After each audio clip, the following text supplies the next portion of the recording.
We want to make money in farming, and somebody has told us that you can be able to make 400,000 shillings growing watermelon in 4 months. But I go and get a guy who is more of a watchman, and I cannot even employ an agronomist who I can pay even 15 or 20,000 shillings. So you want this guy to make for you 1,000,000 shillings, but this guy has no clue. This guy has never, ever seen 100,000 shillings. And seeing it, I don't necessarily mean having held, but he has never envisioned to see 100,000, because 100,000 is just 10 months salary of 10,000 each. To make money, you also have to invest in it. And investing, you have to invest in systems. And the first system you have to invest in is yourself as a farmer. Farming is like a marriage. It's not for everyone. Why? Is because it's a lot of work. And when I talk about making money, I don't mean one hit wonder. There's that thing of like, plant today, you'll make money. And then, yes, you will make the money. Fantastic. However, what about the next season? And when I say you cannot make money fast in farming, it's because I've been there for 17 years. And I have seen the seasons that I did not expect to make money, but I was consistent. As we're talking now, in January, I lost 8 acres of onions because it was normal. January, February, March, you sell onions at the highest prices. But this January, February, March, it was raining heavily. So we could not. And then our brothers from Mount Elgon, some onions came in from Ethiopia, some onions came from Egypt.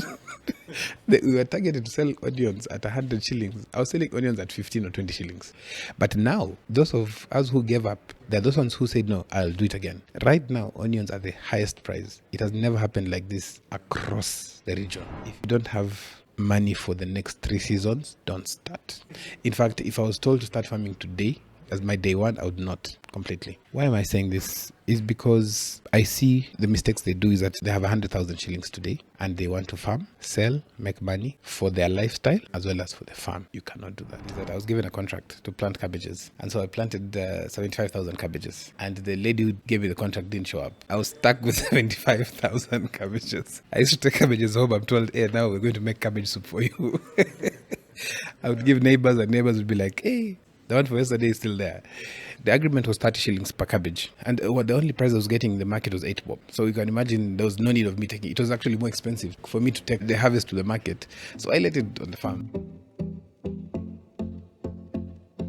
Hey, what's up, everybody? Welcome to the Organic Guy podcast. This is your home of organic conversations. I'm your host, the Organic Guy, and right around here we have conversation on how we can make our food system get to work for us rather than against us. As usual, every week we get some very interesting guests, and today's guest is no different. He's a farmer himself. He's been involved a lot within the agricultural sector, so I'm super excited for this one. He goes by the name of Noah Nasiali. Noah, welcome to the pod. Thank you very much for having me. Very interesting discussion.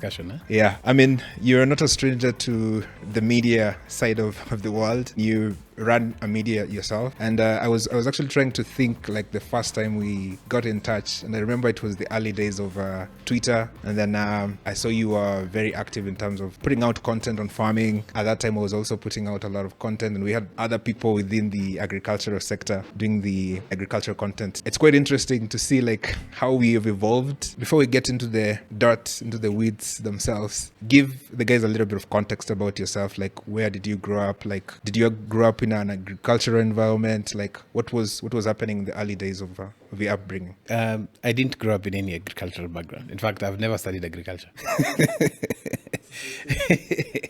Yeah, I grew up in town. However, I really wanted to help society and communities, but I didn't know how. My background is in tech. I am a product and service designer. Yes, what I think they call it the back-end developers. So that is actually what led me into agriculture, because I remember I saw quite a number of friends, especially the older ones, my dad being one of them, really struggling to see how best to succeed in farming. But he would always have the same problems, season in, season out. And his main crop was sugarcane. But he didn't know what else to make. And that time, one of the sugar companies was going down, and it has gone down very fast. And so I started finding out what happened. And I visited quite a number of farmers, just trying to capture the story. So the intention was to build a tech solution for farmers, something that farmers could be able to use to get the knowledge, especially the right knowledge. And why? Because at that time when we were starting, there was very little knowledge. It was either a farmer who's successful or one who's not successful. Getting market for produce was a bit of a challenge. So there was a lot of gaps in terms of the whole value chain. And so I said, let me try and see how best to do it. Being a human-centered designer, I decided to now put it as a farmer-centered design. And I said, what I'll do is that I will try out farming myself. And that was 17 years ago. So that's how I got into agriculture. Technically, it was just farming, getting to understand what happens through, because when I was gathering information, what we now call it data, is there was a lot of inconsistency in terms of what is the right information for which type of farmer. And then remember, farmers have to rotate their crops. So there was no single farmer who was growing the same crop. There was really no monoculture apart from the Rift Valley where they're growing maize throughout, year in, year out. But also there was a lot of lack of information. And like now, there's also too much information. So there's a thing as too much information. Yes, in fact, that is the biggest challenge now. It's interesting you say like too much information, because one of the things that I knew you for, you were running a farmers, was it a group on Facebook? It still is, right? It still is, yes. Yeah, right now you have, I think, just under 500,000 farmers in the group. Yeah, so that's just the two of them. We have three others. So total is coming around 1.6 million. 1.6? Yes, across sub-Saharan Africa. Yeah, so we have Africa Farmers Club for South Africa, for Botswana, for Nigeria. That's a lot of people. Talk to us like the genesis of the group itself. Like, what led you to start the group on Facebook? So I was gathering information, but also what really happened is that I was given a contract to plant cabbages. And so I planted 75,000 cabbages. And the lady who gave me the contract didn't show up. I was stuck with 75,000 cabbages. I used to take cabbages home. I'm told, hey, now we're going to make cabbage soup for you. I would give neighbors, and neighbors would be like, hey, the one for yesterday is still there. So it was a bit of a challenge because I didn't understand. The agreement was 30 shillings per cabbage. But much later, and the only price I was getting in the market was 8 bob. So you can imagine there was no need of me taking it. It was actually more expensive for me to take the harvest to the market. So I let it on the farm. But it didn't really frustrate. Okay, I was very frustrated because I remember I was planning, it was October, and I was planning for a serious holiday for the family after convincing them, let me use this and get this done. But because of that frustration, I remember I created a post. I shared it in one of the groups and created a shared worksheet. And what happened is I was almost kicked out from that group because I was like, okay, it's an open shared, so everybody who's putting data could also see other people's information. And so I thought I was like, no, let me create my own group. And that's the time I created Africa Farmers Club.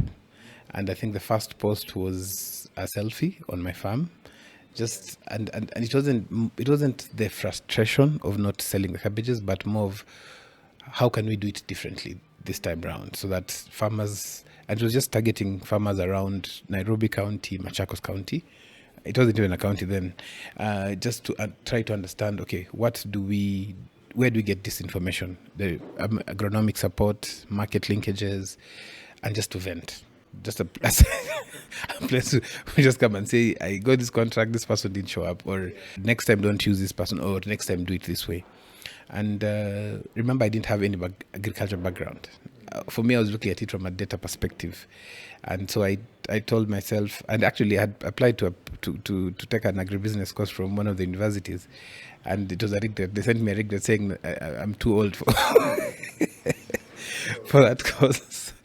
Yeah, but a few weeks later, they sent me another letter asking me if I could be able to host some of the students on internship on my farm. So based on that, I told myself I'd like to have just 1,000 farmers in the group, something manageable.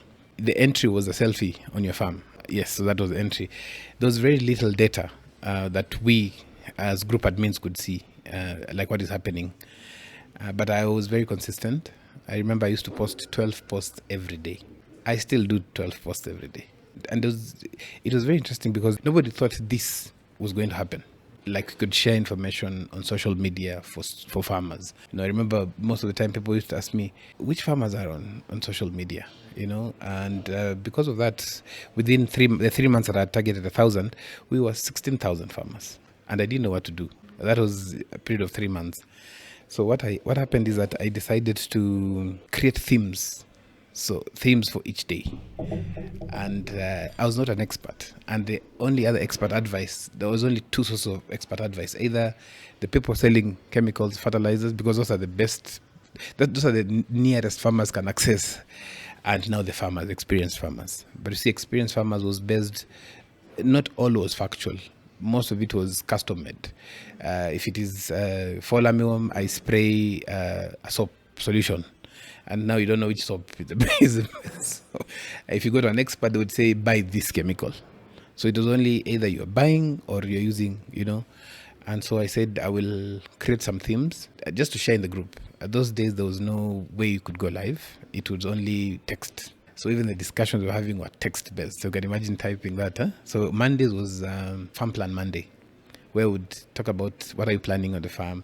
And it was more or less me sharing what I'm doing and then opening up and telling farmers, okay, you can also share what you do. Then on Tuesday was Diagnostics Tuesday, where we would ask farmers to present their questions in terms of the challenges they're facing with the crops. After that, Wednesday was Market Watch, just trying to understand which are the markets near farmers, how much a farmer selling produce at, and then probably sharing a contact of buyers as well. Remember, there was no data behind, so you didn't know how many people have seen that post or who has done that.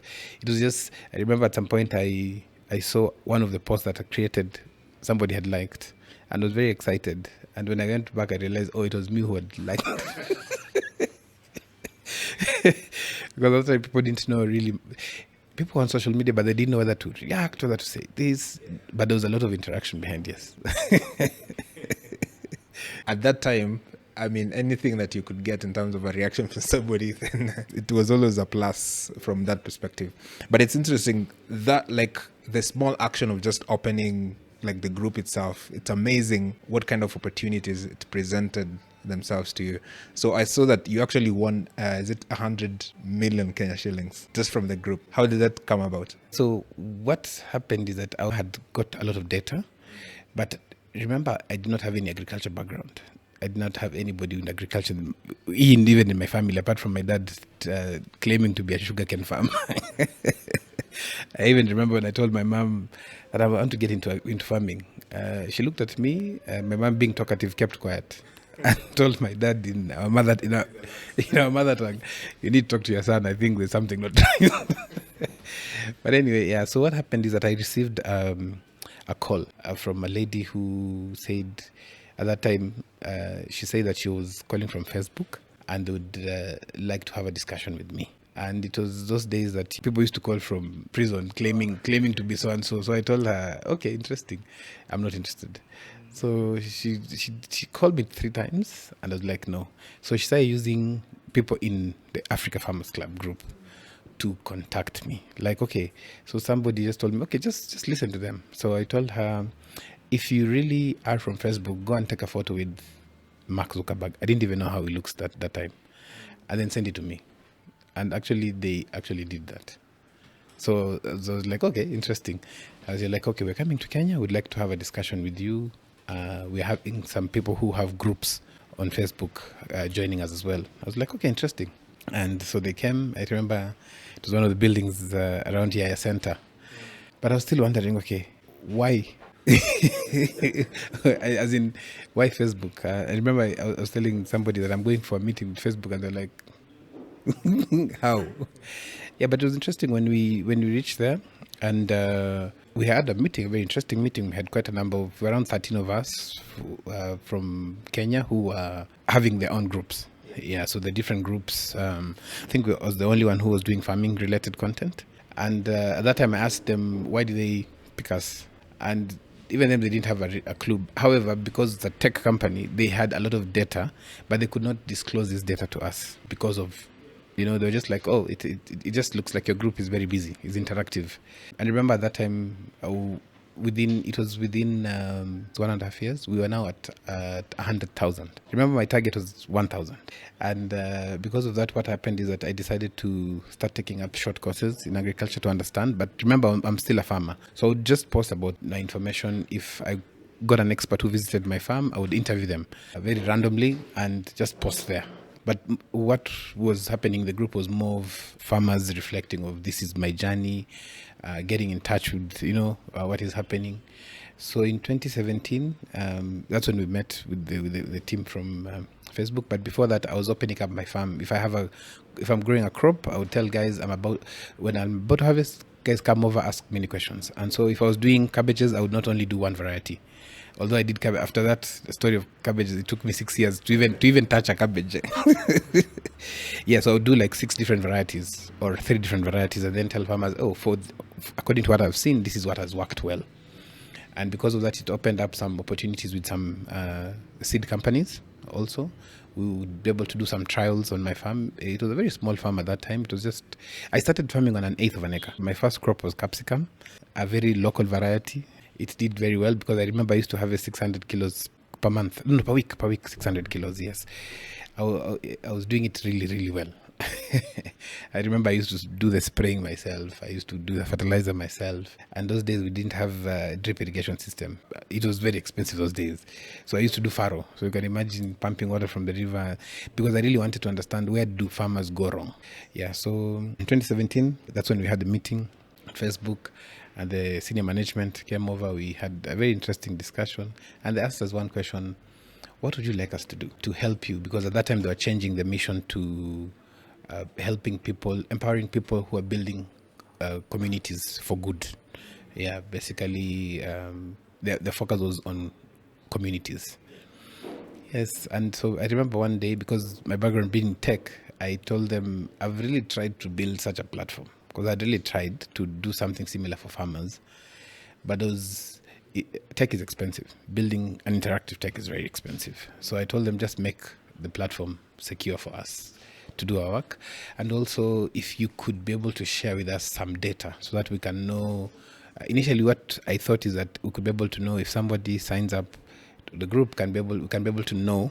They can share probably the location of the farm so that we can be able to actually map that. And but that was not possible based on data privacy. And so they actually made the group very secure. They could actually they started giving us access to insights. That remember after that, that's when they got the group insights. And remember, I liked my post. But what happened is after that I started seeing that on a normal day we were interacting, as in one post would have 90,000 interactions. And remember, I'm doing 12 posts per day, so you can imagine the number, the number of interactions that is there. And but the interaction was not the only thing. I remember I was on the way to, I was going out of the country, and I remember I met somebody at Schiphol, and this lady actually called me by my name, and I was like, yo. And they're like, you are Noah? I was like, yes. I was like, I didn't want to show like I don't know her. But she was a bit elderly. She was like, you don't know me? I know you don't know me. I'm a farmer in your group. I've benefited a lot. In fact, I'm going to Germany to showcase my flowers. And I was like, yo, that is interesting. And so I started asking myself, this is real impact, But I was not thinking through impact through that direction until, and I was seeing a lot of, many farmers. Remember, it's a group that people also vent. Huh? So people are talking about the challenges that they're facing. I remember there's a lady in Maimahiu, I think, where sometimes the land splits into two. Yes, she had lost 18 acres. As in 18 acres of her farm onions had been buried because of that. I really felt for her. I went and visited her. 2 weeks later, Brian, 2 weeks later, I was going for an interview. We were hosting a media house, and we were going to my farm in Athi River. And very interestingly, we could not reach the farm. So there was a bridge that was cut off. Those very heavy rains. And so I'm calling my farm manager, telling him we were supposed to come, but we're not able. So he was like, don't even come because it's raining a lot. I was like, okay, yeah. Now that we can't go, what happens? But now he's not telling me what is really happening. And so we could not access the farm, definitely, at that time. So we waited a bit for like an hour, and then that's when we went. That was 2018. When we reached there, we had lost everything. Everything was carried away by the flood. So we lost, I think it was 6 greenhouses. We lost 6 acres of crop. We had made an office, a training area, tanks. Everything was carried. It was interesting to farm near the river. But now we really saw why. Yes. And I remember I walked into the farm, and I didn't even feel the water entering my gumboots until I reached somewhere, and I was like, no. And I was like, this is actually happening to me. And the African way is that as a man you don't show you can break down. And I was like, okay. So I took some photos on the farm, and a very short, I think it was like a 30-second video, like just explaining that, because a week from that we were supposed to have a training, and so I was telling us we can't have it. This is what has happened. I don't even remember at what point I posted that video, but it still remains one of the most interactive posts I've ever done, because it hit 1.2 million views. But that was not, the views was not the case. I think these days the views is very important. But that time it was farmers actually coming through, telling me, hey, you really sort of help us out with the information and all this. What can we do? I remember we had 12 young guys who decided to come and camp and help me rebuild. You can imagine. And they were there for a week. I was not paying them anything. They just like, the way you've helped farmers, we just want to return back. We had 6 from Kenya, we had 2 from Botswana, we have 1 from Uganda, and they just came through. And I actually saw now the reality that farming is more of a community thing. And being a community thing, it is beyond the going to the market to sell. It's a community that you build. And when I shared this, I think 2 days later I received a call from Facebook, and they told me that we would like to have you in California for some time, and we want you to represent Middle East and Africa to talk about the emerging markets. So that was emerging markets per se. I found that interesting because I was wondering what am I going to say at the embassy that Facebook has called me. And it was interesting because yes, when I did that, I was just asked 2 questions. Why are you doing it? Why have they called you? I was like, I don't know why they called me. They've just told me to go, and there's a letter here. And the other one was like, do you have a family here? I was like, yes. And I showed, and I was told, go and pay for your visa. When I reached there, I then realized that there's a lot that we in Africa also need to learn. And why is because the amount of resources that is being put in not only data collection but building things for communities is very interesting. They had never, it was never in their plan to work with in the agriculture sector or anybody, because they didn't see, there was no relation per se. But this one was very different because they actually told me Africa Farmers Club as a group was the number 1 group in agriculture across the world that is interactive. It was the highest interactive group. At that time, I think we were hitting close to around 300 to 400,000 interactions per post. And it was like, if somebody asks a question at 7 in the morning, by 9 in the morning, we have like 200 other questions or follow-ups. And that time, because I don't have expertise, the only expertise I had was my farm experience. But also, I visited different farmers to just get to share the information. And so we had a very interesting discussion. I was there for a month, and we came back. But 3 months later, in that was 2018, in August, it was a Sunday afternoon, and I saw a post, an email that had come through from Facebook communities, and like I've been selected for a Facebook residency. So it was a leadership program that they had actually set out there. And they were targeting people who have interactive communities. It didn't really matter the size, but it had to be interactive and for common good, basically for social impact. And they're like, now in the next 3 weeks, you're supposed now to come over. We'll be there for 3 months through that training. And for me, I got a bit confused because when I told them, I replied to it and said, thank you very much. This is good, that's fine. So I was called the next day on a Monday in the evening, and the lady who had called me first, remember the one who called me, and she was like, okay, hey, your reply is very flat. I was like, okay, how would you want me to reply better? You told me to come, I'll come. And she actually said, do you know what that really means? I was like, no. Do you know that you've just been given $1 million? But I was like, oh, really? She was like, okay, anyway, I'm just joking. And she was like, okay, fine. I was like, okay. So I flew over, and it was during the United Nations General Assembly, and there was a side event for social media for good. Using social media for building communities, building societies, and having real impact. And I remember that time is when we were told that we were 5 of us, So I was representing Middle East and Africa. There was somebody from France, one from the US, one from Latin America, and one from India.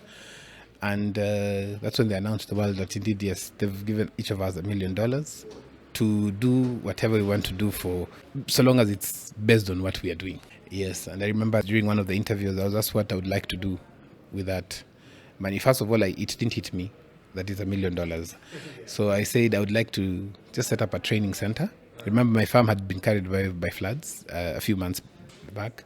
I would like to create a training and resource center for where farmers could be able to get information. At that time, I thought about it more of a physical space, which is still a very important part of it, because you have to showcase this to farmers. I had not thought about really expanding that content digitally, because farmers want also a lot of physical stuff. And I think a week later is when it actually hit me what happened. And so I went back, was still doing some work with Facebook, and at that time they had selected me as the Facebook leadership circle for East Africa, to be able to understand and train other people who are setting up groups and communities, to make them interactive, to make sure they're a safe space for people, and how to just make sure that they're growing. So that's how I got $1 million. Wow. Yeah, that's impressive. Because something that began like just like a selfie on a farm, then it sort of grew and exponentially exposed you to like a lot of people. So that's quite interesting, and it shows the power of social media. And then it shows like you don't have to get everything right for you to share content. Like, just share content with where you are, with what you've got, then the rest will take care of itself. So that's very interesting. You don't have to get it right, even in life. You just need to be consistent and do the right thing and be ready. You don't need to have it right. Just be ready. In fact, most opportunities that I myself have got is not because I was the best. I was just ready. And that is actually something to encourage the youth. I was not even creating the group to get hype. In fact, I was trying to remove the hype from agriculture. And that's why you still find me saying, let's stop thinking about making agriculture attractive to the youth. They don't want to see that. And opportunity hits those who are ready. And also share as much as possible. I think when people ask me how come I still attend interviews and podcasts, it's because I'm just sharing information. So I'm just wondering, like in the early days, and considering like some of the data you had in the group, what were the farmers talking about most? Like, what was bugging the most in the group when the farmers were discussing? Let me tell you this, farmers just want money. In fact, the only thing that farmers are looking for is something that can take them closer to the money faster, without a lot of hassle. From those days, what people were asking for was very different. It was, which variety is good for this area? What can I grow in this area? Farmers didn't care about soil. They didn't care because it was not something that was important. So long as they were in this area, this could grow well. And then where can I sell? So what can I grow? Where can I sell? And what can I grow is basically, can you send me a planting guide, so that I know on this day I should spray this day this. That has flipped. Now is very different. Farmers now ask you, out of these 3 varieties, which one is the best? So they already know the varieties, but they're asking which is the best. Farmers are asking, where can I test my soil? At that time, I think it took me 8 years to test my soil. And how I tested my soil is because I could not have the lady who was coming to buy capsicum from my farm. She asked me a very thought-provoking question. Asked me, how come you only harvest capsicum once a week? I was like, do people harvest more than once? They're like, yes, we sometimes buy even twice a week, or even thrice from a farm. I was like, okay, interesting. How do you do that? And she asked me, have you ever tested your soil? You know, that question of, haujaipima mchanga yako? I was like, oh, interesting. Mchanga pia inapimwa.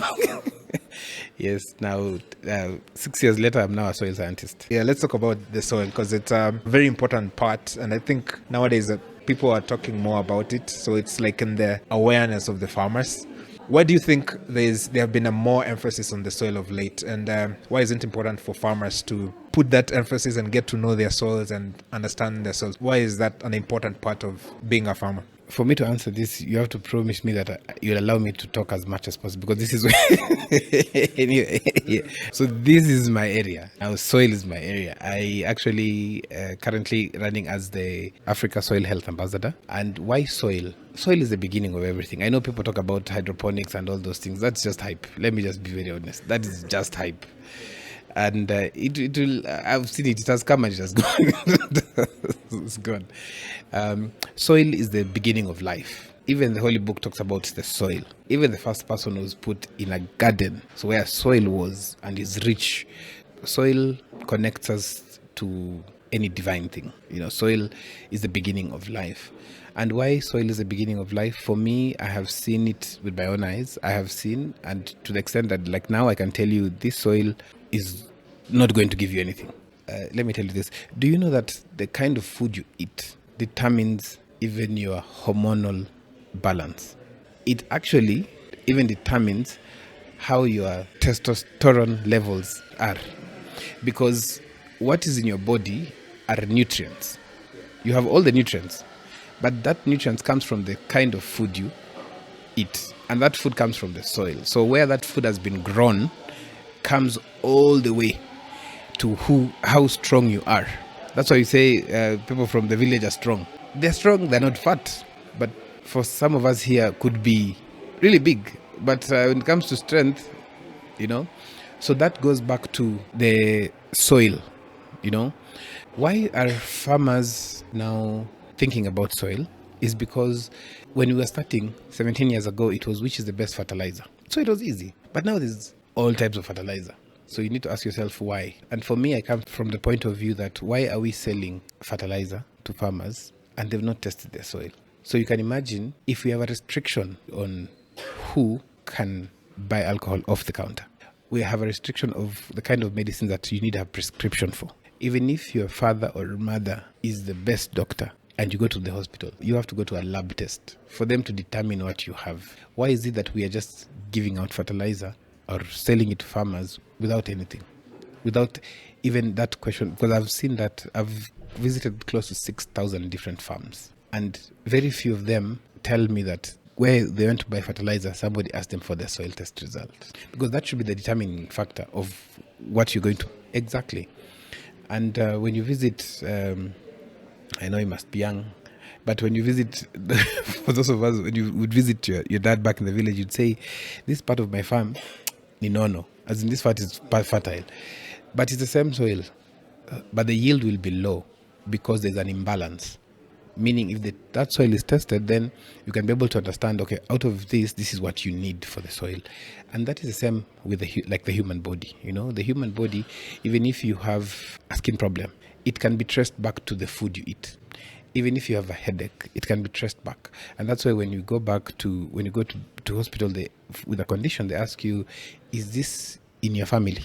So is that condition, is that thing affecting the crop in the soil? Because that's where the beginning is.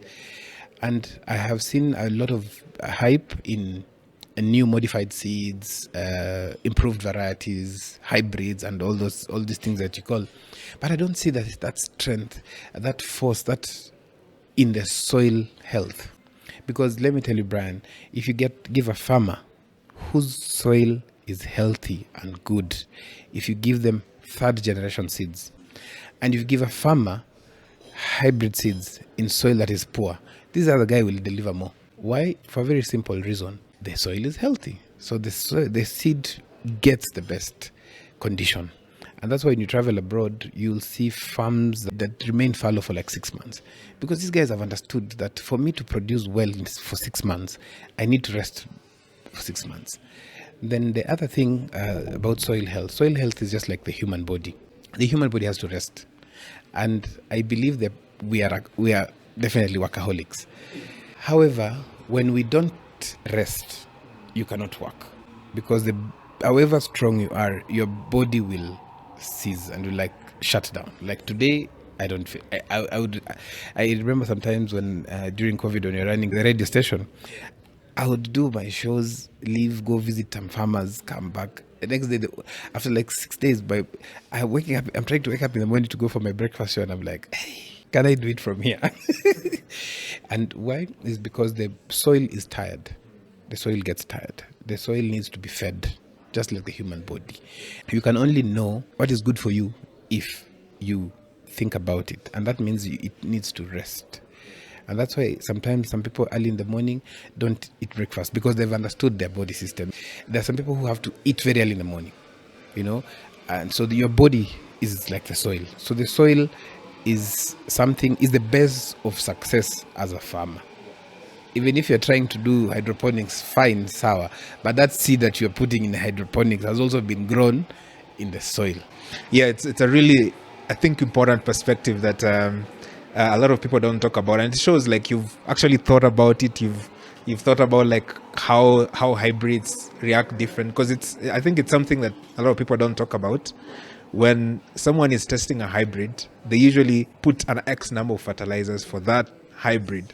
So if you're a farmer and you go to the counter and you buy those seeds, you're actually supposed to use according to how it was tested. So the X number of fertilizer that was used on that hybrid, you also should be able to use it on your farm. So if you don't do that, that's why you're going to get inconsistency in production. Interesting you talk about like rest, because it's also something we see for us as humans. So, you know, we work like 6 days and then 7 days we're supposed to rest. And interestingly, even in the Bible, I think the Israelites were told like at the 7th year, you're supposed to let your land rest. Yeah. So it's an interesting concept, but I don't think farmers are ready for that. Can you imagine telling a farmer to let their land like stay bare for like a whole year before they farm it again? So I think there's that productivity mindset. At our time, I don't think it's very difficult to convince farmers to do that. Yes, because not everybody doing farming is a farmer. Some people are farming because they have land. Some people are farming because it's a hype. So those who are actually practicing agribusiness understand that. I mean, you visit some of the farmers in Timau area growing wheat and all that, and they're like, the next 6 months we'll be out of the country. You can come and even play around with the farm. So they leave it fallow because soil is not what we see. There are microbes, there are insects, there are things in the soil that require to be regenerated. And the only way for that to be regenerated is for it to remain fallow. I see a lot of tractors, and I tend to wonder, why would we have all that as a hype? Farmers think about tractors, land preparation and all that, but they don't think about what they're preparing. Why? The fertility of soil is the first 15 to 20 centimeters. After that, there's nothing. It's empty, you know. But now, every season you're tilling the land, you're removing that 15% to go lower. Before it even regenerates, the next season you're doing it again. Remember, it's also feeding. Yeah. So if you don't do it, and that's the reason why I keep on telling farmers, that is the beginning. In fact, many farmers who call me and ask me, I would like to do this kind of farming. I would like, have you done a soil test? No. When you do a soil test, get back to me. Because I will be lying to this guy. They'll ask me, what can I grow in Kikuyu?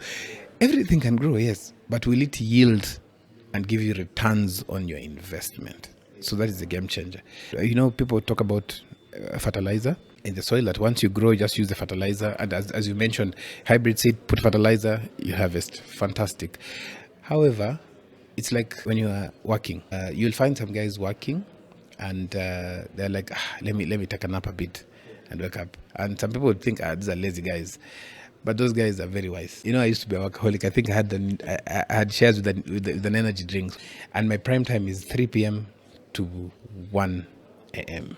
So 1 a.m. you finish, you start thinking it's 4 a.m. So you can imagine 8 a.m. you are supposed to be back to the grind. But the fertilizer is like that energy drink. Yes, it's going to keep you awake. You're going to deliver that report or that project and finish. But at some point, that energy drink won't work. In fact, let me tell you, I used to wonder how a human being can sleep for more than 3 hours. Yeah. Until when I started realizing, thinking through it, you know, with the soil. I remember one of my lecturers told me, the way the body needs to sleep for 8 hours, that's a third of your lifetime. Of your lifetime. So it means that if you live for 30 years, 10 years you are asleep. And I was like, that is absurd. That is not normal. I mean, that's crazy. But he said that's the same with the soil. The soil needs to rest more than the time it's under production, so that then it gives you more yield. So you can imagine getting 8-10 bags of maize per season. So in a year, if you do two seasons, that's probably 16, maximum 20 bags of maize. That's what farmers are getting. So you can imagine resting for a whole year, and then the next year it gives you 40. You see, it's double. You rested, but it's double. So meaning that and remember, the amount of seed, amount of fertilizer, amount of water is the same that you put. But if the soil is not yet ready for it, it cannot produce. Yeah, and I think that's a very good concept, because if we like twist it, as you say, like a third, so let's say a year like has 12 months and then a third of it's like 4 months. So like every 4 months out of a year, you just leave your soil to like regenerate itself. And then instead of thinking like you're losing, you think like you're preparing your land for productivity. So I think that mindset will sort of help a lot of farmers. However, there's also a question that I'm asked when I say that. What about farmers who have half an acre or an eighth of an acre? So that you have to play around it and ask yourself, what do you want to grow to yield more? So that's where now crops that promote soil health comes in. Legumes, cowpeas. Like for me, before planting onions or a heavy feeder, I plant cowpeas. So sometimes people ask me, how do you plant kunde on 4 acres or 10 acres? It's like, okay, I will sell the kunde, yes, but even if I don't sell, it has already boosted nitrogen back to my soil, because based on my soil test result, my soil has less nitrogen levels. However, also, when you leave the land bare, it also saves your pocket, because you don't have to keep on spending. You know, farming is like an addiction. You say, I'm not going to farm this season, but the next week you're at the agrovet and you're buying seed. So soil health is, for me, I cannot overemphasize that. It is the most important part of where you start. And also, apart from that, it's where the money is. Having said that, we just said like there's a point where a farmer can overuse their land and hence like destroy their soil. So in your opinion, how long do you think does it take for a farmer to actually restore their soils to start producing again? Wow, that's a very interesting question. Scientifically, it takes more than 10 years for you to repair back your soil. In fact, 10 years is average, depending on the extent to which that has happened. And when I say 10 years, is because every year that we add any additive to it, you are messing it more. Remember, it regenerates itself. It's like the skin. Whatever you do, you can heal a wound, but you cannot regenerate the skin. Yeah. And the more exposed the skin is, the more damage it's causing. And that's why you see now scientists have brought things like sunscreen, you have to wear a hat and all these things. However, the soil is different. The soil gets messed up with both the farming activities and the nature. Remember, when there's wind, there's erosion. When there's rain, there's erosion. So there's an aspect of it that you're missing out. And that brings me to part of the discussion that says that, yes, there's soil that is already messed up.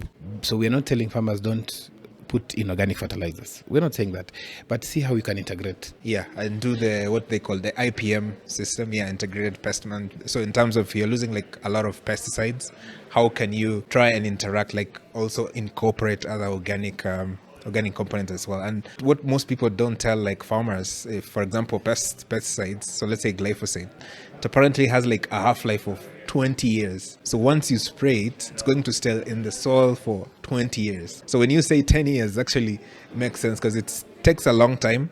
And then, as you said, like the more you apply it, the more it accumulates in the soil and the worse it gets. So I think the more you can give it time to sort of rest, then the better chances of recovery as well. There's also a lot of hype in that discussion. For me, where I stand, I'm not towards only organic or only inorganic.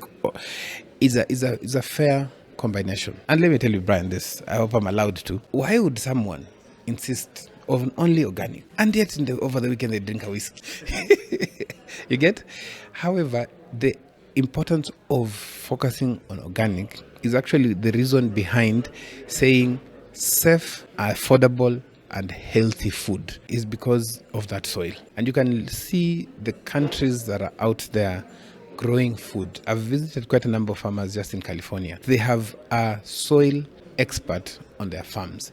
They do soil testing every season. It's not like here we are told, we are just told it can last for 3 years. But for them, they do every season. For me, I do my soil test every year. And that is what informs me. Pause. Yes. If you come to my farm now is when we have taken a whole 8 months break. Now is when we've started. And if you look at the crops, that the way they look, in fact, we had the new farm manager and he was like, no, we need to spray this. I was like, no, chill. And he was like, no, if you don't do this, we're not going to get yield. Now he's actually very proud of having been there. And why do I sound sometimes I'm more towards the organic? It is because it is the only way to produce healthy food. And why only way to produce healthy food is because the nutrients available in the soil are natural. And to replenish something natural, you have to sleep to wake up fresh. So somebody can say they've wasted 8 hours sleeping how I used to think long time, or they've just started there again. Yeah, talking about organic, I mean, it's something that I saw you were also testing in your farm. What has been your experience growing your crops organically? So there's some people who practice organic because they don't want to spend money on pesticides and insecticides. I'll tell you frankly. So many people will be like, and you can grow it organically. We don't know how to say, I don't want to spend money on this. Because even saying you're growing it organically, you have to have an objective. You have to be very specific that I want to do it for this reason. And then the agro industry in Kenya is a hype industry. So what people prefer is to show a very good cabbage on my farm, but not talk about the process. The other thing is that growing food organically is very expensive, but that is something that we have been told it is expensive. Why? Is because Kenya is more of an agricultural research country. Kenya is not a production country. In Africa, Kenya has the highest number of research institutions in agriculture, but very little to show out in the market. And if you go to some of the universities across Africa, especially Southern Africa, you'll find some of the deans of agriculture in the departments are Kenyans. But why are we still importing food? We have all these international organizations, research. How come we've never come up with our maize? How come this maize comes from an organization that has come from abroad and brought forth a variety? How come our sugar industry, we still have varieties that the sugarcane variety that we are growing in some parts of the country, let me be specific, my village in Mumias, was introduced in the 1970s. And we have research institutions. Why can't we come up with a variety that is for us? So organic, I've been testing that for the last 3 years now, but it has just exposed me to a lot. In fact, the latest one is when I actually came across a foliar fertilizer that is made from fish waste. It quadruples your yield in a week. And so when you think about it, it's something that nobody has told us, because that is just seaweed, where we're getting a lot of organic fertilizer from. It comes from the seaweed. But nobody will talk about this because the target of most of these inorganic chemicals, they have big budgets, remember. And their biggest budget is in R&D, and the next budget is in marketing, because their target is to sell as much as possible. There's a lot of goodwill from the seed companies. However, it is not geared towards the success of the African farmer. Yeah, it's interesting because that's the beauty about like going organic. It's your experience is going to be very different from, let's say, a person who's in Turkana, or let's say a person who's in the US, because you're in a very different environment. Like your objectives are very different, and that's the beauty of it. Like it's localized. Like what's going to work for you necessarily is not going to work for the other one. Unlike like the conventional system where like if you plant like a certain fertilizer in the coast, they can go in the western and tell the farmer, hey, this is also what you need to do, and none are the same. So it's like very geographically different, and that's the beauty of it. Like it localizes the farmer himself to do what best fits the environment. So yeah, it's an interesting experience as well. So in a nutshell, my experience with organic products, I'll not talk about organic farming, but maybe organic products, they can be accessible, but it takes you as a farmer to be able to do it, because you see it's organic, meaning that some of it you can even produce on your own. For example, because of the interaction and visiting some organic farms, I started growing neem on my farm. And I'll tell you this, Brad, we have a product that is just about to go to market, an organic foliar fertilizer, much affordable, very effective. We've tested it for the last 2 years, and it's so that farmers cannot do it. They might just not have the knowledge on how to do it. And we also have a lot that is there that is not being talked about because it's not fashionable. Like for me, I have a place where when visitors visit my farm, we have a place where there's a bonfire. But for me, it's not just the bonfire. It's that ash that comes from it for me to use it on the farm. Okay, so it serves both purposes. However, you'll see there's a lot of, we rear rabbits at the farm, and not because we eat rabbits, but we eat it also very delicious, but because of the urine. And, so those are things that farmers need. But you see, the organic farming world in Kenya does not have a good marketing budget to push this agenda. And so that's why they only get some resources from international organizations and push for a certain agenda, but not really to the smallholder farmers. If we would be able to see that going to smallholder farmers, you can imagine having organic farming expos in different counties, it would create a very big difference. Yeah, that's true. And the beauty about it is actually most of this knowledge is available to the local farmers themselves. Because the thing like ash, I grew up in the rural part. My grandma used like kimalizia hapo kwa jiko anairusha kwa shamba. So like they couldn't scientifically explain what that ash did to the crops, but they knew it was good for the crops. And I think that's the part where organic farming comes in. It's a scientific, now it can tell the farmer, you're putting the ash and this is going to do the plants themselves. So it brings that scientific part of it, and then now the farmer is more knowledgeable to what exactly they are doing in the field. And that's, you see, we don't document traditional knowledge. And for me, that's why I say, as much as we want, we need to make sure that Kenya, being an agricultural research country, Kenya is not a production country.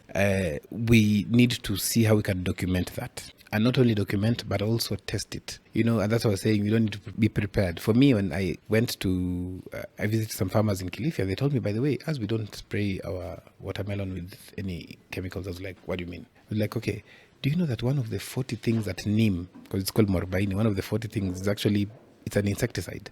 And I was like, no, for sure. So we went and visited the farm when they're doing it. They have like close to like 5,000 liters tanks of neem. What they've done is that they've boiled the leaves, they've added some like rabbit urine, they've added some ash, they've boiled it, and they're just fermenting.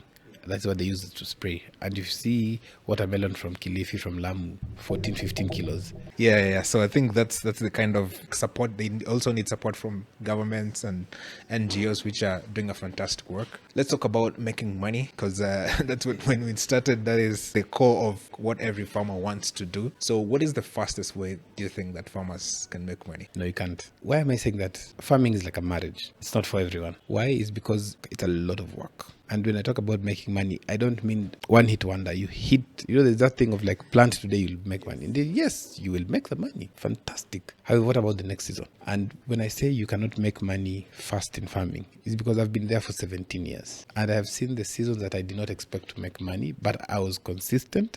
I made more money than the season that I was very prepared. As we're talking now, in January, I lost 8 acres of onions because it was normal. January, February, March, you sell onions at the highest prices. But this January, February, March, it was raining heavily. So we could not. And then our brothers from Mount Elgon, some onions came in from Ethiopia, some onions came from Egypt. We were targeted to sell onions at 100 shillings. I was selling onions at 15 or 20 shillings. But now, so those of us who gave up, they're those ones who said, no, I'll do it again. Right now, onions are the highest price. It has never happened like this across the region, because right now, June, July, August, onions come from Tanzania, but this time we don't have onions coming from Tanzania. So you can imagine anybody who has onions now. In fact, on my way here, there's one of our buyers was asking me, please, I need 15 tons of onions today. So I called some farmers who have, and they're like, I'm selling at 100 and they come to the farm. It does never happen. Okay, so farming needs a lot of consistency. It needs your presence. It needs a lot of care. It needs some very good calculations, and it needs good resources. If you don't have money for the next 3 seasons, don't start. In fact, if I was told to start farming today as my day one, I would not completely. Why am I saying this? Is because I see the mistakes they do is that they have 100,000 shillings today and they want to farm, sell, make money for their lifestyle as well as for the farm. You cannot do that. So you have to be very consistent.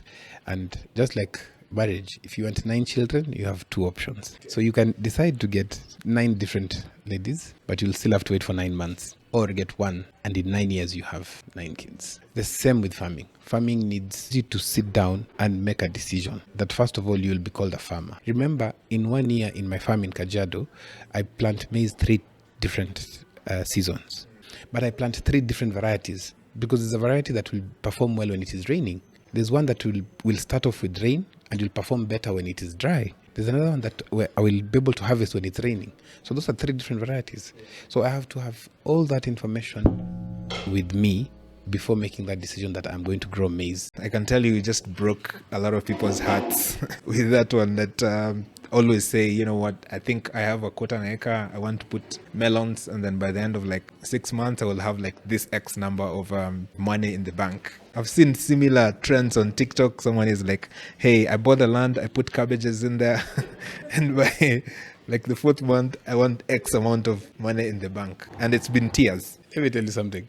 Do you know why you cannot make money in farming very fast? what will tell you that is a bank will not give you an agricultural loan. If your returns is expected in 3 months, that bank will come and only finance 15%, maximum 30% of what you're going to put, because of the risks involved. In fact, one of the things that I've seen financial institutions, and one of the reasons why they don't finance the agricultural loans is only probably 3% of the loan portfolio in financial institutions. Because number one, they ask you, so who will be managing the farm? I have a farm manager. So it's not you. So it already removes you from... And the moment you do that, they reduce your loan acceptability by 50%. Because if you won't be here and we're giving you the money, how sure are we that we'll get our money back? And that's why you find most of the farmers who are really serious, they actually stay on their farm. If you go to Timau, you'll find them, somebody has decided, I will live here. It is better for me to get good returns and buy a chopper to be going to Nairobi for shopping, but I'll stay here. They've started, you see, like Nanyuki, Timau, they've started. But you find somebody's like, oh, they're in the office in Nairobi and they're sending fertilizer. Who told you you're going to get a loan? So you cannot make money you see, money is made gradually. In fact, I tell many farmers these days, somebody will ask me, what crop can I grow that can give me returns faster? I tell them, take that money and put it in a money market. But remember, even money market, you'll only get 14%. Only 14%. So you can imagine, so if that cannot happen. However, for you to be able to make money consistently, you have to make sure that you are also consistent in the market. Remember, the people who are buying from you, they want to buy from you in January, in February, in March, not in January, then they come back to you after 4 months. Because they've already got other people. So making money in farming, not as fast as we think it can. However, there's a lot of money in farming. I can tell you for sure, I have made my returns on the investment I've ever done. In fact, today, if I would decide to sell the farm, I will have made money from it. Yeah, it's quite interesting you say, because most people have this idea that I have like a 50 kind of acre, let's say in Ushago, then I'll put some farm managers in there and then they manage the farm for me. But that doesn't usually work, and there's a reason why. I think we can learn something from like developed countries, like in the USA, like you have farmers who are there full time. Let me tell you something. With all due respect to people who set up businesses, because I've also set up quite a number of businesses, I think there's very little business I've never done. Actually, I was just showing my kids when you're coming. The place, 18 years ago, I set up a cyber cafe, the first cyber cafe on Mombasa Road. And that signboard is still there. No, I sold it, but not the way I did the signboard. Anybody who has come back to do still uses it. And when you want to start a barbershop, what do you do? Just find a location. You find a location, but what do you look for? It has to be an ideal location. There's traffic, and apart from that, there's also the people working there. Who do you pick? Probably find the best barber you can get, who already even has what is on clientele. You get somebody, even the way it's done, you invest in it properly. So if you can be able to get a barber who is really, he knows how to do this job. In fact, the person who shaves his hand, chances are you'll poach him. True. But we want to make money in farming. Somebody has told you that you can be able to make 400,000 shillings growing watermelon in 4 months. But I go and get a guy who is more of a watchman, and I cannot even employ an agronomist who I can pay even 15 or 20,000 shillings. So you want this guy to make for you 1 million shillings. But this guy has no clue. This guy has never, ever, ever seen 100,000 shillings. And seeing it, I don't necessarily mean having held, but he has never envisioned to see 100,000, because 100,000 is just 10 months salary of 10,000 each. This guy comes, in fact, for me, all the guys working on my farm, for me to start working with you, need to have a smartphone. Because if there's a challenge with the crop, how will I know? In fact, there's a software that I have that all the guys working on my farm, they have to have that software. It's a diagnostic software. It is a standard procedure for me. You need to have that. It is a free software, by the way. And so what I do is I just get Wi-Fi on the farm, and they can access it. And every day they have to, when they're doing scouting, they have to report back. It is better for me not to see what they have sent, but it is worse if they don't send it. So to make money, you also have to invest in it. And investing, you have to invest in systems. And the first system you have to invest in is yourself as a farmer. Or you have to have a very thorough guy. Like for me, my farm manager has never studied agriculture. In fact, he doesn't even know anything about agriculture. But he knows how a bed should look like. He knows how a crop should look like. He knows how a banana plant needs to look at. He knows we've calculated the number of plants. So he knows that these are the number of plants. In fact, the day we were planting maize. And I told guys in the farm, that was last year. I gave them a task and asked them, how much have you planted? They were like, oh, we've done 3 acres of maize. And I was like, no, I want to know how many plants you've grown. And they were like, hey, how? Yeah. See, it's 3 acres. I was like, no, I need you guys to count each plant. And they were like, no, how does that make sense? So 2 weeks later, everybody had a different count because some assumed, like, this is 100 on this bed times 6 beds, that's 600. But there are two of them who actually counted each. So one came with 42,000. The other one came with 43,000. The other ones came 38,000. So I just told them, when you count, just write and throw in a bottle, and it will be.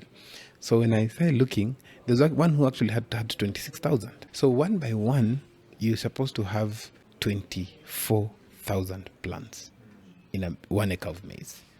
So you can ask yourself, the one who got 48, how did they get it? Okay?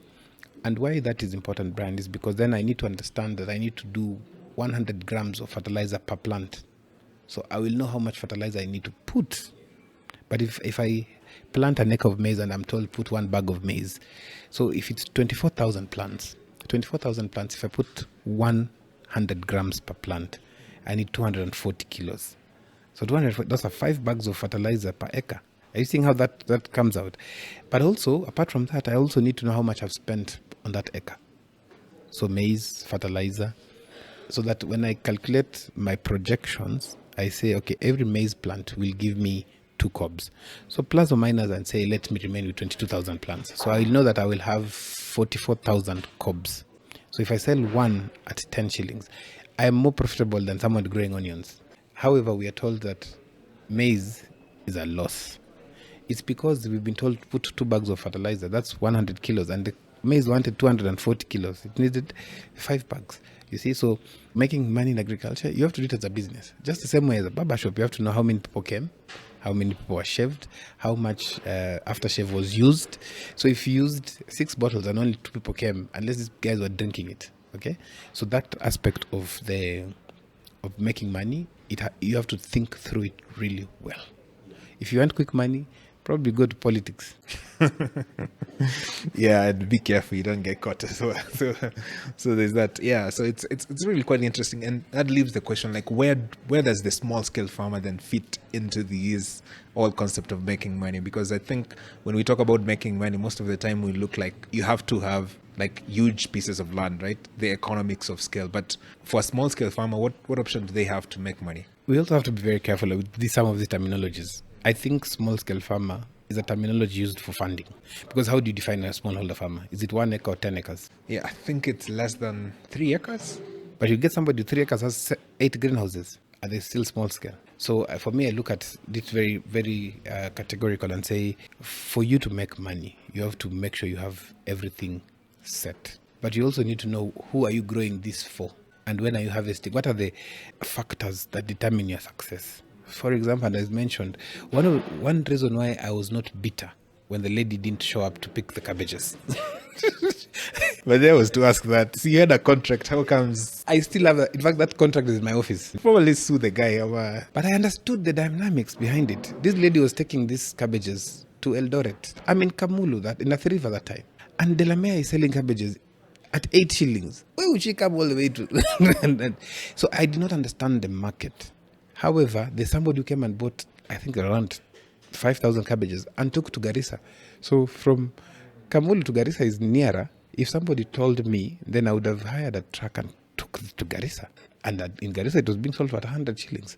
But I was a traditional farmer who was like, no, I have to sell in the nearest market. So when you're thinking about making money in agriculture, you need to ask yourself, who are you selling to? Like there's a farmer in Kajiado who only does 3 crops. She does sunflower, and then she does kunde, and then she does summer flowers. Just that. So she starts January, February, March. She does her the summer flowers, harvest in July, and she's easy. And what she's done now, because of growing sunflower, she has beehives. So you have to understand the dynamics behind. So this, and when it comes to the market, market is very delicate, and market now comes in with you remember it used to be 4 P's of marketing. Now this is 6 P's of marketing. It applies. It's a business, so you have to know the place where you are. So which market are you going to? What is the product? What is the product that you are selling to? So how many times do you visit the market before starting planting? How many times do you visit the market after you've planted? You have to know the pricing, because the pricing is not based on your cost of production. The pricing is based on what is being sold in the market, because your cost of production can be 6 shillings and the market is selling at 18 shillings, or your cost of production might be 18 and it's being sold at 6. So you now start asking yourself, how can I reduce my cost of production? The place. So where are you farming? So where you're farming is a determining factor, because if you're going to spend 2,000 shillings every time you're going to the farm, it's eating in your profits. Okay, and so I compare farming to real estate.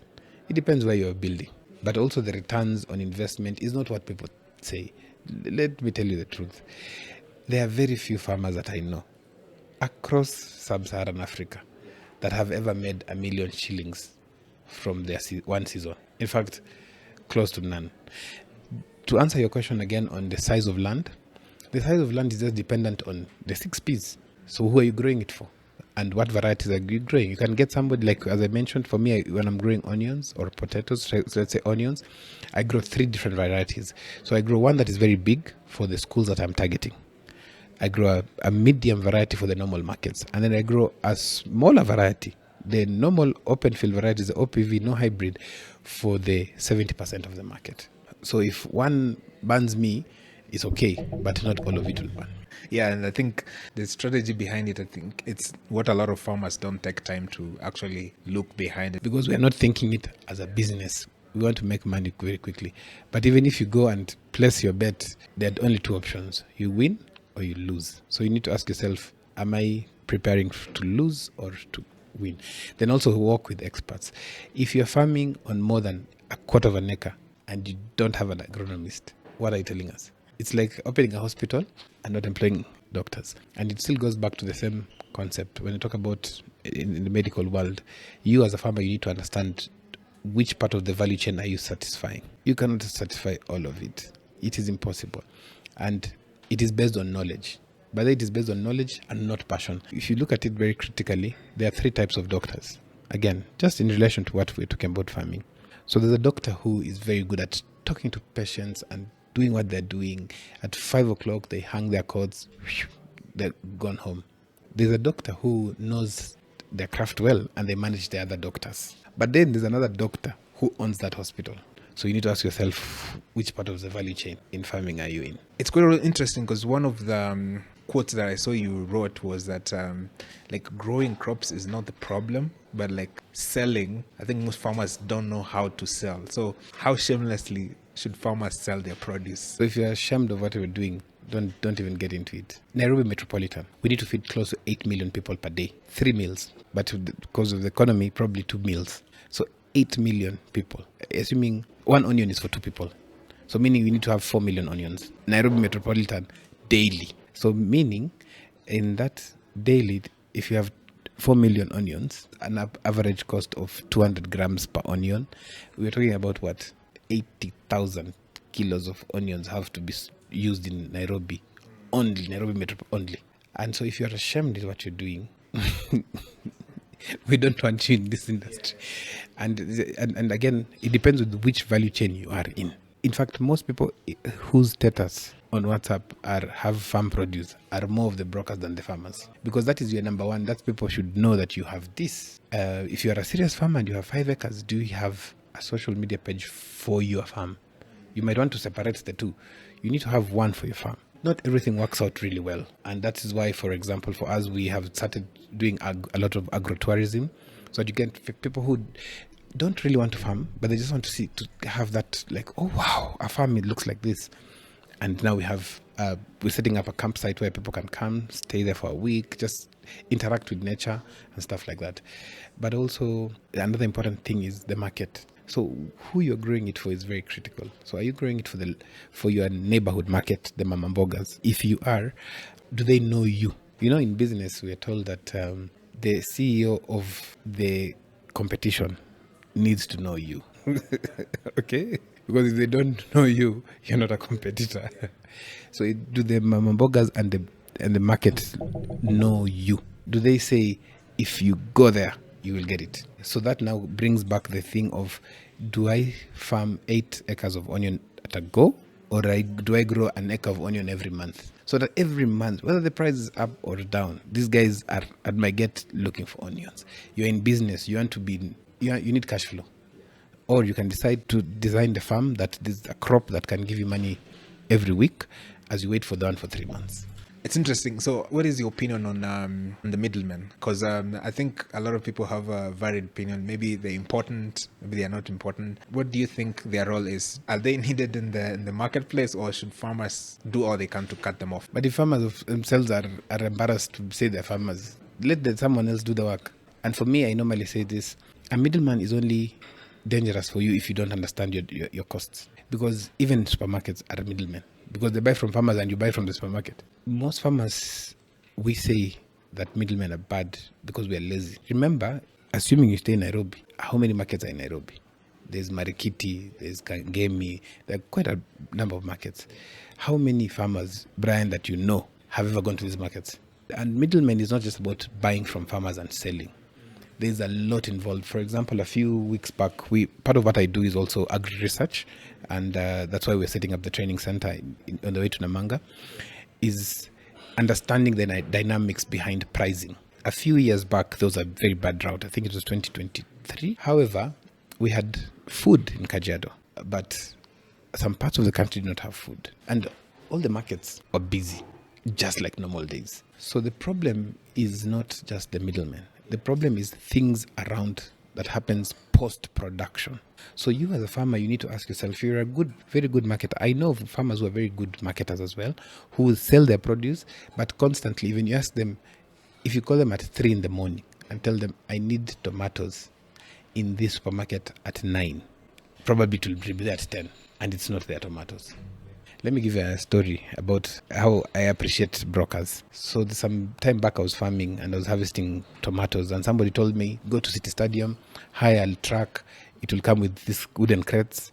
You go to your farm, you get the tomatoes, you bring them, sell, and you return the truck. So I reached Gikomba Market. Gikomba Market in Nairobi is the biggest tomato market, but it lasts between 1 in the morning, 1 a.m. to 4 a.m. After 4 a.m. you'll not find any tomato there, because from there it goes now to Marikiti, it goes to the different markets around Nairobi. So I was there around 2 in the morning, because those days I was still working. So I would go to the market at 4, change, go to work, and so I met the owners of that market. So I was told, hey, there's some guys who want to see you. So I went. These guys were there, and they're well protected. So they just asked me, why do you want to come and spoil this market? And you cannot sustain this market. I told them, what do you mean? At that time, I had brought in around 450 crates of tomato. And I was like, I'm the Don Corleone of tomato production. They told me that tomato of yours, we can sell it in 1 hour, it will be finished. I told them no. And they told her, like, no, you've spoiled your market. Here you don't come. You call us, we come and pick. So I was like, how? Based on my background, I was like, no, you cannot, So I told them what we'll do. Since I've known you guys, here's my contact and here's my bank account. You sell at this price and you put for me in the account. And they looked at me like, young man, you are not serious. I was like, yeah. I was already scared. These are guys who are there. It's 2 in the morning. I don't have any. Do you know, at around 11 o'clock, they called me and told me, hey, check the account. Those days, we didn't have mobile this apps for banks. So at around lunchtime, I went and checked, but it was a bit less than what I expected. But I told myself, hey, at least I've recovered my money. And one of these guys is the owner of those boxes, those harvesting boxes. For one of them is one of those trucks. So you see, I was not running away from these guys. These guys, so what brokers do, they manage the transport and logistics. That is their work. So if you are a farmer, then you need to have your pickup, you need to have to pay for a kibanda or a store somewhere where you can be, because you see them, they also take risks. Yeah, they're very high risks. And I'll tell you that when I tell you about my watermelon story. Do you know, these guys called me around 3 o'clock and told me, ukitoka kazini, if you come from work, please pass by. I was like, these guys want to shaft me. I was like, what's the worst that really happened? I want to go with my phone. So they wouldn't, I didn't have an ATM card, so there was nothing to happen. So they reached there and they told me, by the way, we'd like to come and see the farm because you look like your production is really good. They had changed tune now. I was like, yeah, you can come and see. I was just telling them that they don't know it is. But I was forgetting that truck is theirs. So that guy had already told them, the driver told them, that guy has really good soil and is really doing a good job. Because for me, when I do tomatoes, I stack them. I don't get wastage. And harvesting tomatoes when it's raining is really, really hard. And what happened is they now told me, what we have done, you've seen the money we've put is not all. The one that remains, we have bought for you the seeds we want you to be planting. That was 12 years ago. Down to this day, those guys tell me, that seed is not good. Make sure farmers are planting this. They are my contact when it comes to tomato farming, not the seed companies. So now there's a day I decided that I will not deal with brokers. And I planted watermelon, harvested 14 tons. And 14 tons of watermelon is a lot of watermelon. We harvested the whole day, during the day, and got a truck. We went to market. I went to City Park Market, parked the truck there. Agreed price was 45 shillings per kilo. I was going to buy a brand new vehicle after that. Do you know, in an hour, I had decided I'm not selling that watermelon then, because this guy comes and tells me, the guy who decided to buy from me, he tells me, hey, there's a truck that has come from Uganda and they're selling watermelon at 12 shillings per kilo. So me, I'm like, no. So he tells me, can we reduce to 20 and sell? I'm like, no, we agreed 45. I come out of the truck and tell the truck driver, let's go. I was a hawker, watermelon hawker for a whole day. I went up to, there's a place called Makadara in Thika. I went to Muranga. I went everywhere selling watermelon. But I still could not finish selling that watermelon. So I decided, this one now I'll store them somewhere. And then I'll sell them the next day. Because you see, I have to release the truck. So what happened is, to release the truck, these guys, I got sawdust, put watermelon, and locked the store. And said, tomorrow I'll come and start selling slowly. At around 3, the guy who had helped me get the store nearby is telling me that the watchman is asking if we left some guys inside there. I'm like, no, we locked. I'm not locked. Like, no. They kind of, we're hearing some funny movement. So I say, I was 70 kilometers away. There's no I was going to that time. So I went in the morning. I reached there around 6 in the morning. And when I reached there, people, I'm asking them, what was it happening? I'm like, hey, we don't know, but it's like somebody's inside there has been crushing the watermelons. And then we opened. Only to realize watermelon was harvested during the day. So it was hot. It is sugar. We've put sawdust under. Perfect condition for fermentation. So they were bursting. Just because I ran away from the broker. I could have sold it at that price, taken my money, and continued. That's crazy, because I'm thinking, like, at 20 bob from 45 bob, that's like almost a half. I had not done my maths. So it was still profitable at 20. Cost of production was 8 bob. I would have sold at 20, but I was running away from the broker. If it was a broker, I would have sold to them at 20 shillings. They would have paid for the transport, for the storage. They have the markets. Their work is to sell. My work is to produce. So when it comes to answering that question, the brokers are the necessary evil, but you just need to make sure you know your trade very well. Yeah, I think so. And too bad that you had to learn the hard way, but it's part of life. When you started, you said you like a coder, like you were in the tech business. It's quite interesting.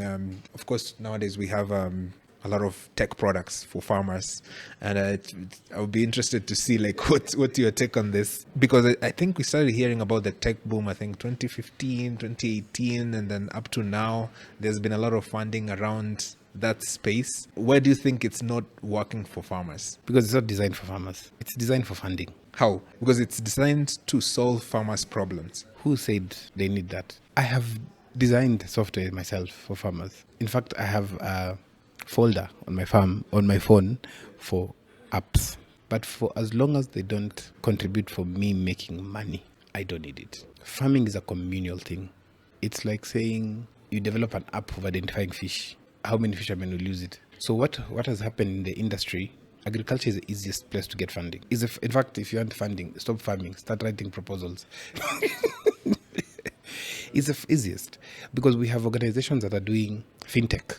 Yeah, they're doing financial whatever thing for farmers. And they're funded heavily to give agricultural loans and all those things. But when you look at it very critically, who really benefits from these things? In fact, there's a post, I'll tag you on that post on one of the social media platforms, that this is the season for conferences. And why is because we're just about to plant. So everybody's interested in making sure that they're saying they're going to do this, they're going to do this, they're going to do this, and doing this. But if you look at it critically, how many people in those conferences even buy their produce directly from farmers? And I want you to do this research and get back to me about it. How many of these people who are talking about funding agriculture, or even the people who are funded, actually say, for the purposes of dignity, I will only buy from a farmer in my network? How many? That's why you find supermarkets selling vegetables. We should not be finding supermarkets selling vegetables. No, supermarkets should be selling vegetables that are pre-cooked. But farmers should be able to sell. If you open your booth in CBD in the evening and sell your produce, you'll be arrested. How come we don't have a space? We only have the markets out there. There's no this space set dedicated for farmers to sell this produce. So for me, those apps, they would work. However, for who specifically? If it was, then these apps would be introduced to students studying agriculture so that they come out knowing this is what is going to happen, just like any other industry. How come, if those apps are working, how come we're still not seeing increased yield? How come we're having more of the NGOs talking about soil health and not those apps? It's an interesting topic because, as you say, like the funding always continues, but the real impact on the farmers, it's very hard to come by. So that begs the question, is it that the founders don't know what problems the farmers are going through? They might think they know. But one of the reasons why I got into farming was because I was like that. I was assuming this is the challenge until I came much later. And you can imagine from all that journey, I just realized soil was the challenge. Okay. So right as of now. So that's from talking with farmers and actually having the data, because you had a group of talking with farmers. Talking to farmers and visiting farmers and all that. Some farmers don't even know it's the way you go to a hospital and you're like, I think I have a headache. And then you're told, no. It's something you ate yesterday. For me, those apps would only make sense and it will only make sense to farmers if it's an app that tells a farmer, grow this, do it like this, harvest like this. But remember, many of us as farmers are not the ones on the farm. So it's the farm workers. So can something be designed? And that's why you see radio programs, podcasts in languages that the guys working on the farm can be able to use really well. Yeah, it's quite interesting because when we started, you say that we don't need to make agriculture attractive to the youth. And that begs the question, because the age of our farmers, I think it's in the 60s. So that means we need more young people to be involved in agriculture. So the question is, what is the right way? I say this because universities, especially like Egerton, provide like agricultural educations to students, but I'm not sure if they are actually preparing these students to be farmers or to be involved within the value chain. So what is the best way then to get these young people involved in agriculture? When you want to make something attractive to someone, it means they're not interested in it, or they have not identified someone who has succeeded in that. Okay, I'll use this analogy. Most of us think that agriculture is the only way to solve unemployment. So we've already started from a wrong footing, totally. Yeah. How many students are out there who have studied agriculture that don't have jobs? I'll tell you, in the last 10 years, close to 330,000. So if I tell someone I want to make agriculture attractive, and I have not even made it attractive to somebody who has studied it, it's already wrong. What is this attraction that we want young people to get into? You see, agriculture is is something that is generational. If you go abroad, the young people who are in agriculture is because they've found systems established for them. So for them, it is the next steps. I was watching Warren Buffett's son is a farmer, a very good farmer, but he's not the guy who looks like he spends a lot of his time on a tractor, but that tractor is automated. So you see that for then his son to take it up is easy because he's not seeing like it's hard work. So for us to make sure that young farmers are adopting and taking it up as a career or as a business, it has to make sense to them. How does it make sense to them? They need to see when they go to hang out, and in fact there's a video of just one of the videos that we were creating. I was like, where do farmers ever hang out? Just imagine if we had this scenario where 10 of us would be like, exactly, 10 of us would be like, hey, we're going to that farm for a barbecue, or we're going to meet everybody from the market, freshen up, let's go and meet somewhere and just enjoy, because that's life. That's why you find doctors having a party, lawyers having these. So if you want to how do you make it attractive? By telling them it is a djembe, it is this, it is this. We're not modernizing anything. Drone services for farmers. In fact, the drone services for farmers is only when you have 50 acres and above. Okay? And again, I still go back to the statement I said. Farming is like marriage. It's not for everyone. So not all the youths are interested in that. Okay, so we need to ask ourselves how much money will a young person make in farming when they get into farming? And for me, I'm very excited to see what is happening. Like this podcast, I'm seeing quite a lot of content being shared out there. Is because when I started, 5 years after I started, I actually told myself this revolution is going to be televised. But at the same time, the agriculture farming is linked to poverty. It's linked automatically to poverty, and when it's already linked to poverty, it doesn't make sense. Most of the videos I do for farming, it's actually my kids who actually do it, and they enjoy doing it because they're learning a lot of it. They're learning a lot. What then I need to do is to make sure that they're seeing money at the end of it. For us, as we were growing, our fathers were still paying mortgage. You finished even high school and your dad is still paying mortgage. But for us, we want in 5 years I've paid mortgage. So it means our kids will want to do it in 2 years. Or if they're seeing that this mortgage is not really, this owning a house is just hype, they will not even think of owning it. So if you're in the real estate business and your kids you don't show them why this is important, it also goes back to our education system. Our education system, agriculture is not a core part of it because it is not clean. But when you go out and somebody gives you 20,000, can you say this was money from farming? It's dirty. It is still money. So making it attractive to the youth, let's start with those who are in it. For example, somebody comes and tells you, now, Brian, we want you to go and talk to the students doing journalism so that they can start agri-journalism. They'll be in the industry. So you can imagine if you want to interview 47 different farmers from 47 different counties, then you need to have contacts, somebody in each of those counties. You get the scenario. So that one, you'll be saying it's attractive. So if I can build agricultural content, it's attractive. People will be able to pay because it's a very interesting part of the yes. Yeah, and I think it's quite interesting, like to have that different perspective of saying, hey, instead of making it attractive to them, how about we show them that, hey, this is actually what you can gain. And also, you mentioned about the universities. I get students from some of these universities and they come in and they have no idea. But imagine if a university that is, for example, Egerton, is very best place to even produce milk and package it and take to market. I think they usually have like yogurts they produce within that. But imagine if they could be able to absorb 50% of the students who are doing dairy farming, the agriculture courses. And that is not only people who are doing livestock only. There are people who are also doing horticulture, who can be able to grow fodder for these animals. Okay, and I was saying Kenya is a research country because we don't have industries then to absorb. So you can imagine you have coffee. This student who they planted that coffee when they were first year. In 4 years when they're finishing, that coffee is ready. On the 5th year when they're graduating, they start working in that coffee factory. 6th year when they're doing the internship, they have finished product. They can actually look at that journey, and they don't need to own the farm. They can just need to be part of that. They'll be just that person, their child will do that course. The syllabus is still the old syllabus. And it's not like law where it changes. No. Who makes law attractive to the young people? It's the lawyers themselves. So if we as farmers don't showcase, and it goes back to the way I mentioned about farming in relation to marriage. Even now, marriages are failing. Young people are not attracted to it. Yeah.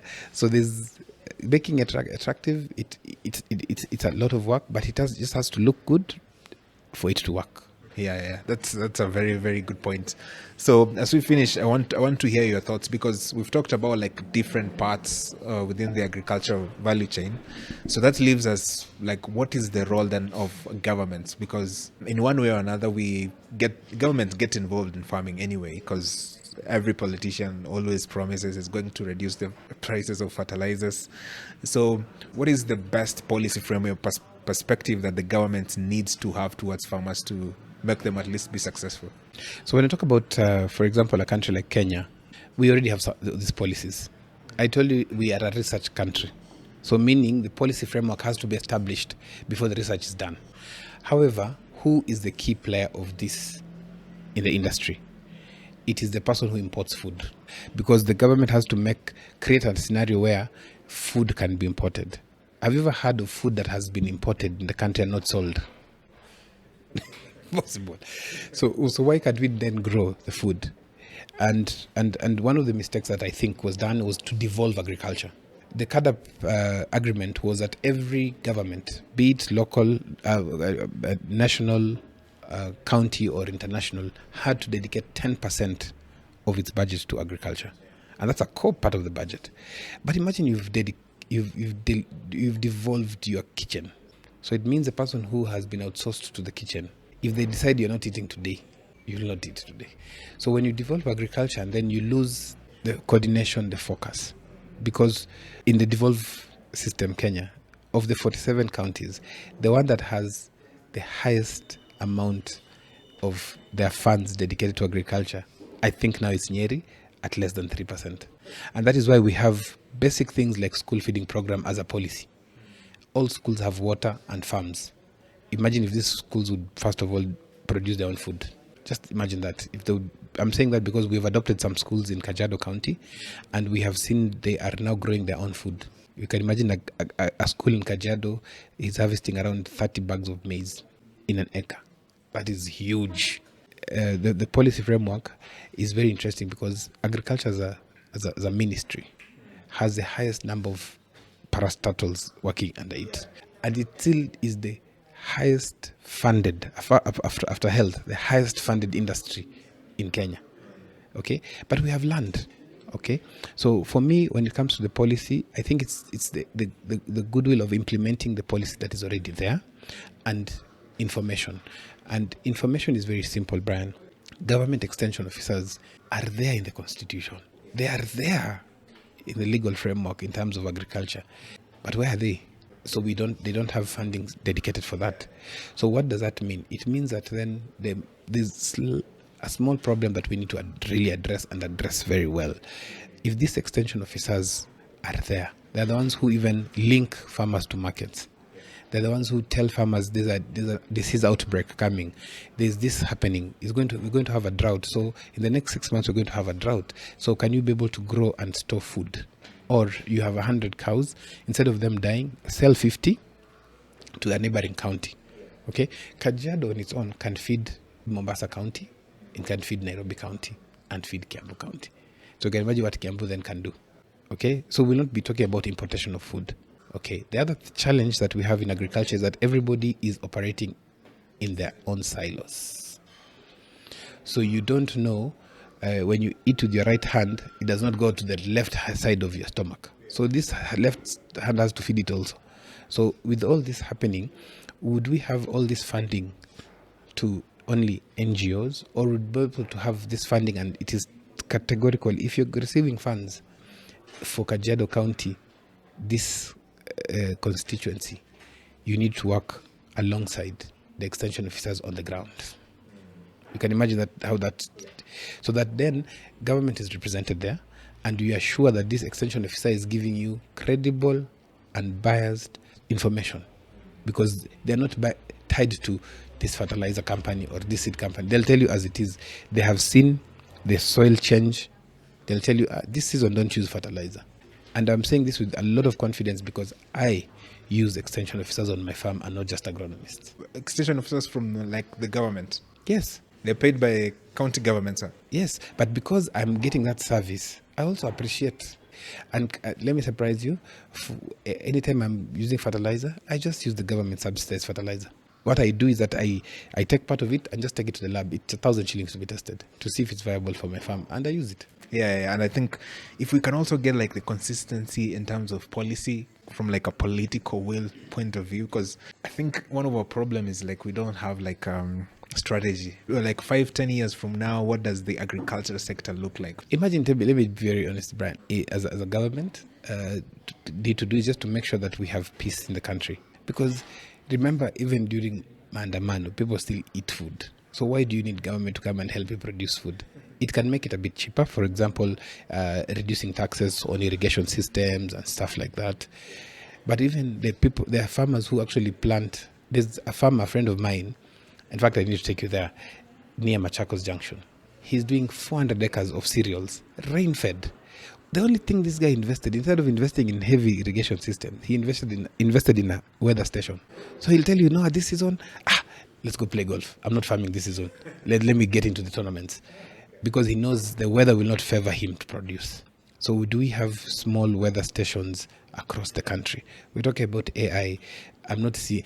In fact, one of the things that I really wanted to see in AI is to see funding for ward or even constituency-based agricultural development. I would expect to see a drone in every county. I mean, a drone probably would be like 2 million at most. And you can imagine having 47 counties, and not all 47 counties are producing food. Okay, so that would be something. But see, that is put on the side. I would expect to see motorized knapsack sprayers. That is put aside. But we are talking about we are seriously talking about safe pesticides campaign and all that. But we don't even know how that is applied. So we have to make that. I also think the goodwill on behalf of, from the international community is very critical. Yeah, because when you see some of the, and all due respect to people who are being funded, but please bring that money back to the farmers. Yeah. It's always an interesting perspective to have on what the role of government is. So that's always an interesting conversation. You're doing an amazing work, especially dealing with farmers. And one of the things you've started is the Our Farmers Agri-Tech and Leadership Center. So talk us through, what do you see as the vision for the center itself? Yeah, so initially when we started off, I remember I was asked what I want to do with $1 million. And I said I'd like to set up a training center for farmers. And we had the design. So far, actually the first two years, we trained close to 20,000 different farmers physically. However, it became very interesting because the farmers would come from all over the country, and it became very expensive for them to actually just come for 3 or 1 week. So we looked at it from a perspective of what can we do so that we have more farmers being trained. So we switched and said we're going to now design. We're 90% done in construction. It's a very interesting place to be. So we said we will train young people who already have that knowledge. So we'll train more of the agripreneurs. And for me, I don't like calling them agripreneurs because I think it's just a hyped word. These agronomists, people who've studied agriculture, at least with a certificate or diploma or a degree, because the ones who've done diploma sometimes have more technical knowledge than the ones who've done. So we have an integration. Like right now, we have around 6 of them so we're still testing the model, the target is to be able to train at least 100 every year. And then this 100 will be tasked to help manage another 100. And you see, the model that we've been using is very simple. To get an agronomist to your farm, you need to pay them around 3,000 shillings per visit. But we're telling these young people, you don't need 3 farmers. You need 20 farmers who each pay you 500 shillings to 1,000 per visit. If you do 2 visits in a month, if you do 1 visit every week, that's 4 visits. Yeah, so 4 visits, this farmer has paid you 4,000 shillings for these visits. True? And if you have 20, you have 80,000. How many agronomists are earning 80,000? Very few. So even if you just say roughly they're going to get 30,000 take home, and it's just a kilometer, 3 to 5 kilometer radius, you will have a higher impact. And you see, these young people will be tech savvy, because when they come to your farm, they come with an app, and so they will influence you as a farmer, because they will be preparing reports using that app. So for you to now start using that app becomes very easy, because then you're like, this is the only place I can receive the reports. Okay, so what we're envisioning is to have these young people. We want to retrain them on to be marketable, so they know how to talk to you as a farmer, and not talk to my dad, because they know if I tell you this, they'll just give me money and I buy fertilizer. So apart from that, we also are equipping them with life skills, basic life skills, accounting background to understand cost benefit analysis. We also have them to see how this industry looks like from a different perspective. Very interestingly, we have 18 of them who are graduating in the next few days from Nairobi University. They've done a degree in extension services and economics. It's the first time after so many years to actually be present in a graduation ceremony from my former university. And apart from that, we are envisioning to, as I mentioned earlier, we'll still be having different training. Some farmers would want to come for training on apiculture, on poultry, producing organic fertilizers and insecticides as well, and also just people who want to come and enjoy time out in the wild. But also one of the key parts of it is, remember, we're in Kajiado County, so it is not known so much for horticulture production. However, let me tell you the secret today. Kajiado County is the second highest tomato producer in the country. So we also what we've been doing the last 3 years, integrating the local community, showing them how this is workable for them. And we have seen a very good change. Long time from the Tama going to the farm is around 5 kilometers. It would only be our farm where you could see a bird. Now we have competition. We have neighbors who've taken agriculture locals. In fact, there's a guy who's actually come and planted millet. Imagine millet in Kajiado, does some amazing work. We are seeing a lot of sunflower, so it is also helping in the population of bees that is there. So for us, we want to be that not just one-stop shop. We want to just be a model that can be replicated by people. The same thing as I was doing telling the stories of African farmers through a farmers media. I did not want to be the only person. I wanted this to be picked so that it can be replicated, so that even me can be featured. And I like your model because now it's decentralized, because the more a person comes to you, then they can take that system themselves and then replicate it to others. So the impact is much bigger. Yes, I don't need to go to Kitale. There can be somebody else, either we have trained them or they have seen this working. And in abroad, it's called the farmer field schools. Most of the farms in California have an institution so that people can come and train how to grow cabbages, how to process the cabbages is coming to my mind too much. Potatoes. I visited the farm that has been growing watermelon for the last 70 years, and they're the ones who supply Whole Foods with it. And for them, it is watermelon. They have close to 170 different watermelon varieties for the different years they've been growing. Now they even have their own variety that cannot grow anywhere else. That's very interesting, because the other thing that I noticed, like with first world countries, is like the specialization. It's very hard to get someone growing different kind of crops in their farms. So they usually specialize on a specific crop, and then they do it large scale. So that's interesting. So thank you very much for making time for the podcast. I really appreciate it. I usually have a segment I call rapid fire questions. Hey. So what I usually do is I've prepared 10 questions for you. So the idea is you give quick and short answers to the questions. And hopefully guys will get to know a little bit, just in case it didn't happen during the conversation. So, all right. You ready? Yes. So the first question is, what do you want to be when you grew up? I wanted to be a doctor. The second question, what's one crop you will never farm again? Cabbages. Third question, who inspires you most in the farming world? Who inspires me the most is a farmer. There's a certain farmer who grows horticulture crops deep in Kajiado. He actually does the opposite of what the locals do. He's a Maasai. He's close to around 65 years old. He sells cows to buy fertilizer for his crops, which is not normal. He's the one who introduced me to onion farming. We attended that. We were hosting farmers for training.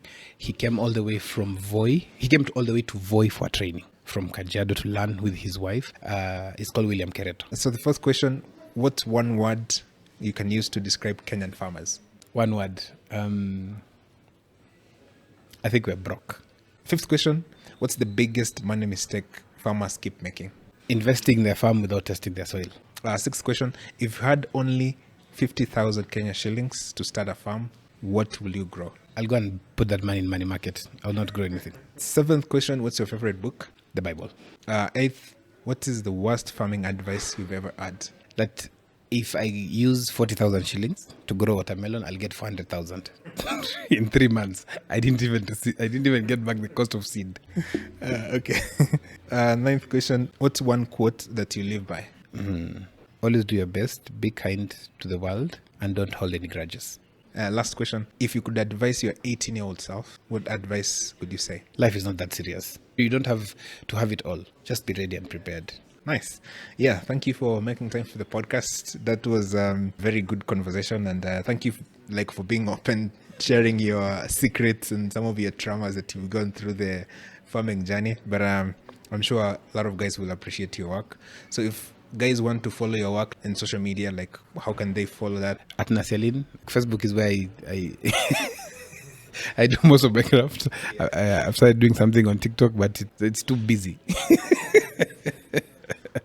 And also we're opening up the farm now for people to start visiting. So we'll be having scheduled farm visits. As I mentioned earlier, we'll also have the campsite. What's the name of the farm? Etaina Farm. Is that a Maasai name or? It sounds Maasai, but it's just I'm still old school, so it's just abbreviations of my kids' names. Yeah, but it means peace. Yeah, so if anyone wants to visit the farm can get in touch with you. So yeah, thank you very much for making the time, and this was a very good conversation. Thank you for having me as well. Till the next podcast, remember to be organic. Cheers.